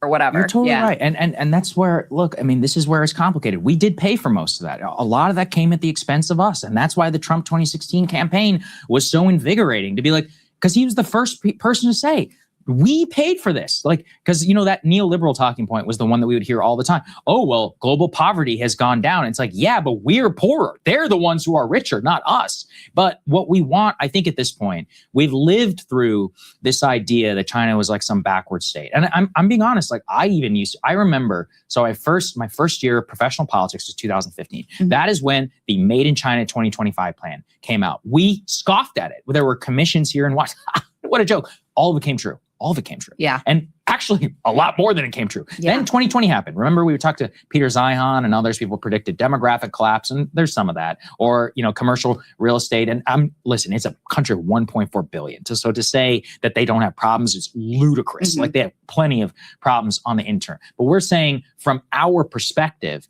to see the life of the average citizen, especially the more upwardly mobile ones, if you were to call it the Chinese dream, they can generally own a home. Yes, there's a crazy commercial real estate market, but their day-to-day life, it's not so bad. And I would just say, like, ours, it's bad. Like we covered yesterday, people are working more hours for less pay, high gas prices. In terms of your consumer experience, what's the last revolutionary product that you bought? For me, it was probably iPhone 4. Remember, 2010? It was 16 years ago. All right. Actually, I have a Tesla. That's pretty cool. So Tesla too. So I don't know. That came out.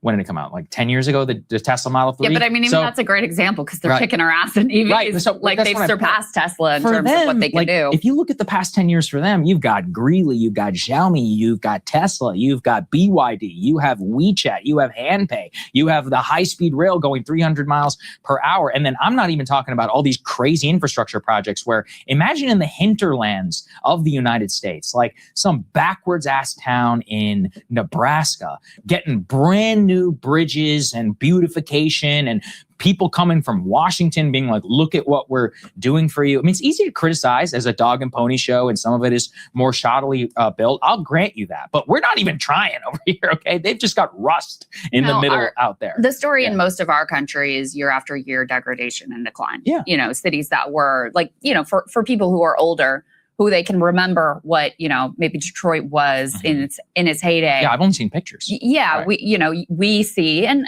Detroit is doing a little bit better than it was at its worst. But so I'm not trying to trash Detroit here, but you can see what our cities were and all of our infrastructure. You fly into an airport here, it looks shitty, right? You get Except on a for New train, York, you're gonna have problems. Yeah, I mean it's you go around this country and mostly what you see is decline. And for Chinese people, they go around their country, most of what they see is improvement. Yeah. They see, and then that comes at certain costs as well, but you see a lot of change and positive improvement.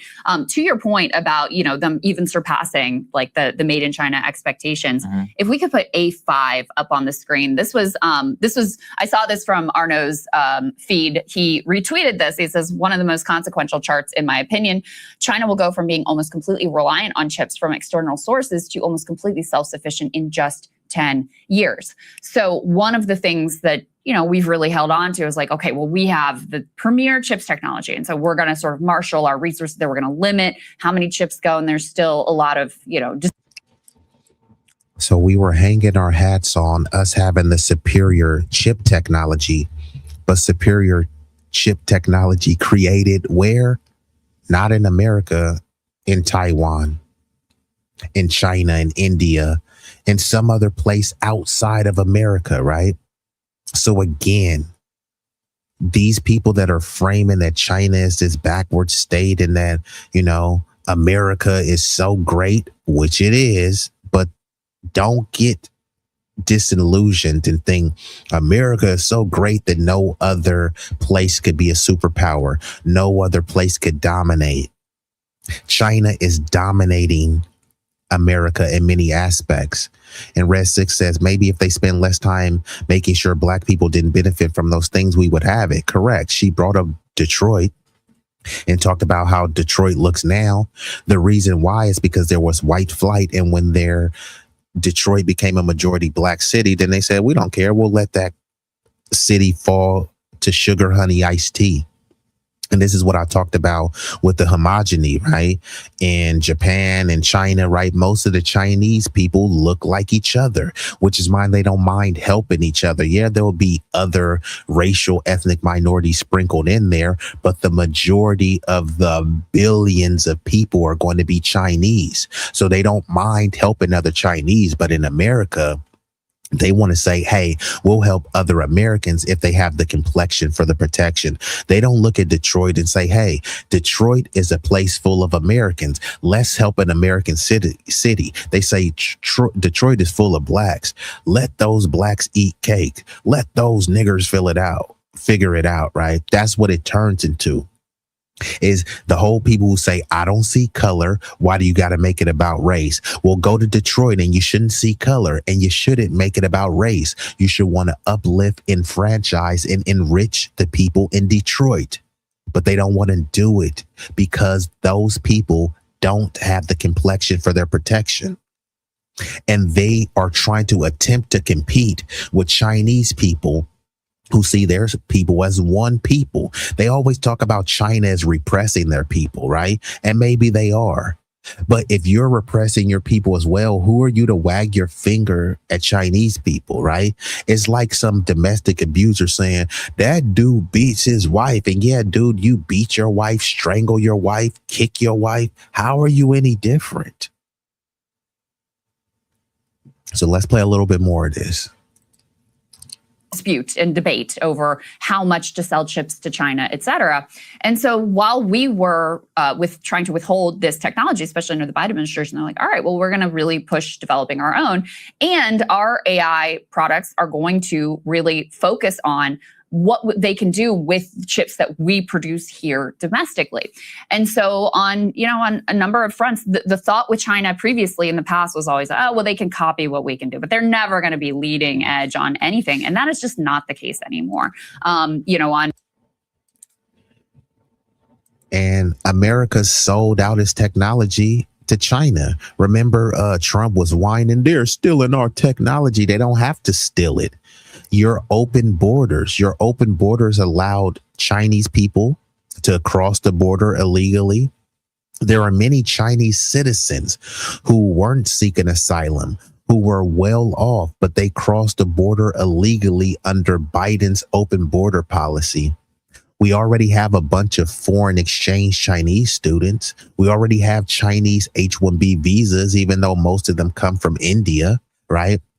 So if we are supposed to be the best in technological advancement, which we're not, then we hire over a bunch of these foreign students who train here, which we call the most prestigious universities in all of the land. We let a bunch of Chinese people come over here and go to our renowned, world-renowned institutions. The thing is, you can't really go over to theirs in large numbers and be enrolled in their schools, right? We let Chinese people buy millions of acres of land here. But guess what? You can't buy any farmland in China. How is this making America great again? So Red 6 says they tried pushing us out, but eventually the pendulum swung back and it started to hit them. Yeah, the hope open borders was to replace and displace us. And now they're the ones saying they took our jobs. It's like, okay, if they did take your jobs, who allowed it to happen, right? It was people in your community. But like I said, I'm about to get up out of here. So let me just show y'all a couple more visuals, right? Because this is all about the scholarship. Y'all can see the screen. China dominates global manufacturing, approximately 30% of the total output, while the United States accounts for around 16 to 18%. And these are the metrics as of 2022. China accounted for about 30% of the global manufacturing output, with a total value exceeding 4.8 trillion. Now, this makes China the largest manufacturer in the world, often referred to as the world's factory due to its extensive industrial base and cost advantages. So they're leading in manufacturing, but we want to believe, no, but we're beating them in the AI race. How? They're leading in manufacturing, which means they're leading in technological advancement to be able to output this much product into the globe. Now, people can say that they're repressing their people to do it. They have slave shops, and yeah, that may be true, but no one cares about slave shops. Unfortunately, people care about it rhetorically, but practically, no. Because when people say, hey, look at those shoes, that was made in a Chinese sweatshop, they like, yeah, but they look good on my feet, though. When you look at all these Gucci and these Birkin bags and stuff, where do you think they're made at? People don't get a Birkin bag and say, dang, how many kids were beaten for this? How many Chinese kids or how many Congolese kids had to go into a cobalt mine and risk their health for this? People don't care. They just want a fat diamond in a Birkin bag. The U.S. contributes approximately 16 to 18% of the global manufacturing output, valued at around 2.8 trillion. So Chinese people are doubling the output. Global manufacturing share, 30% of global manufacturing for China, 16 to 18% of global manufacturing, just like I said, right? So the manufacturing landscape shows a significant disparity between China and the United States, with China leading in both total output and global market share. The U.S. remains competitive in high-tech sectors, but overall, China's manufacturing capabilities far exceed those in the U.S. in terms of volume and value. This dynamic continues to shape the global trade and economic policies. So yes, China is eating our lunch. And guess who allowed it to happen? It wasn't George Floyd. It wasn't BLM. It wasn't black on black crime. It was people in the dominant society who look like you. And I'm going to play one more thing that I'm going to breeze through just so we can see how advanced China's technology is. So I'm going to fast forward through some of these, but these are all Chinese technology. Far superior than things that you're seeing. Do any of your malls look like this? And if they do, how many malls? What structures do we have that look like this? China is repressing their people. Okay, fine. Which is not okay. It's not fine. But if they're repressing their people, at least their people get to enjoy this. Our people are being repressed and we got rusty, dusty buildings that are falling apart. And this is what the China infrastructure looks like.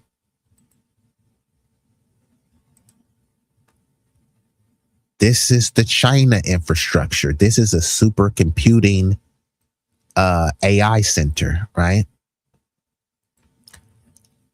I mean, does it really look like we're leading China in technology and infrastructure? Name one US city that you can go to that looks like this. Don't worry, I'll wait. Look at this road. Look at these infrastructure. And these are very, dangerous, treacherous terrain for them to be building bridges and stuff. But you know what? They were able to do it because they're invested in their people.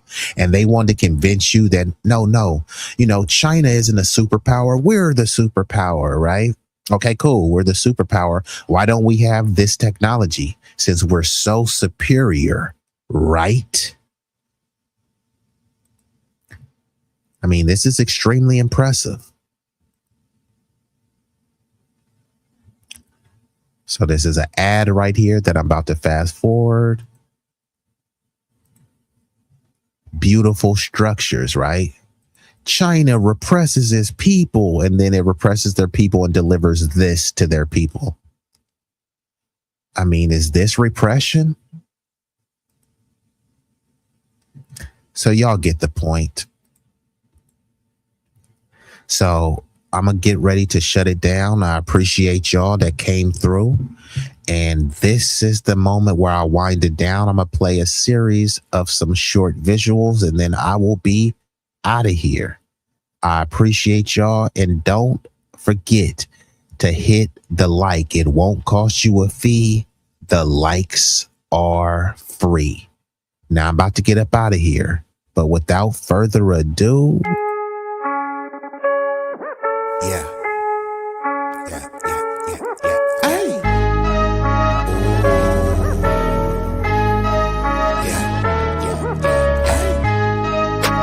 B-Eazy Dat Dude, yeah.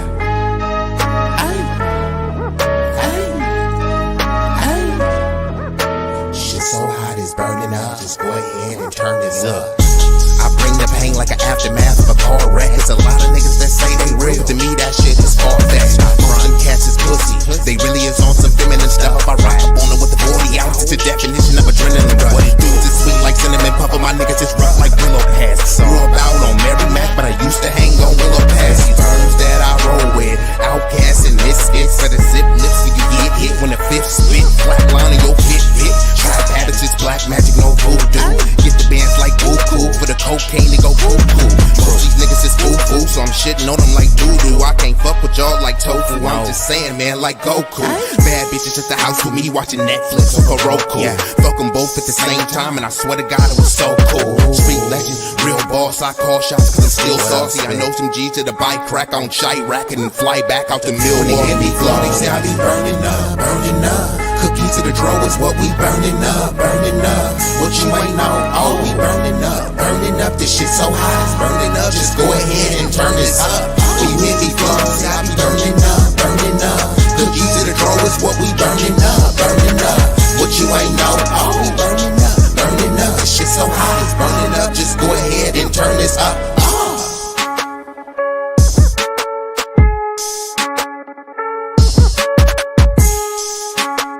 Ay, we all like B-Eazy. Nah, matter of fact, we love B-Eazy. Believe me, he really that dude. So B-Eazy, tell me how it feel. Ooh, tell me how it feel to be real, to be real, to be really that dude. B-Eazy that dude. You ain't know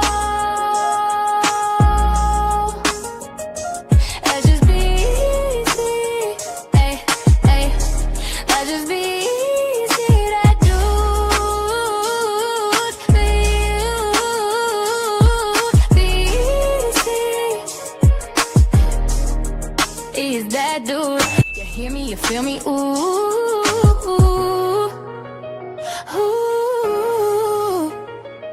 B-Eazy Dat Dude, yeah. B-Eazy.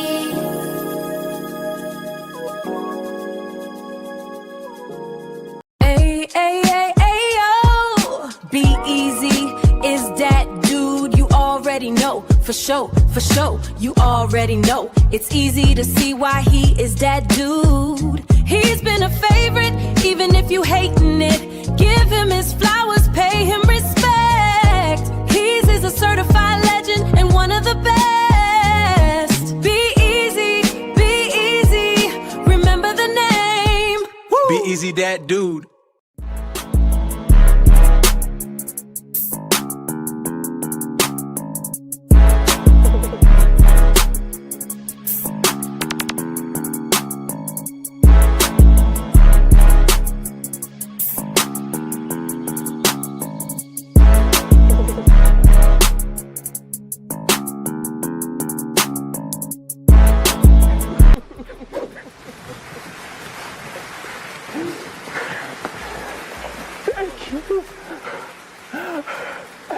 You love me.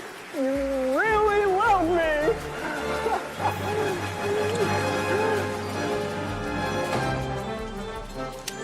You're not going anywhere.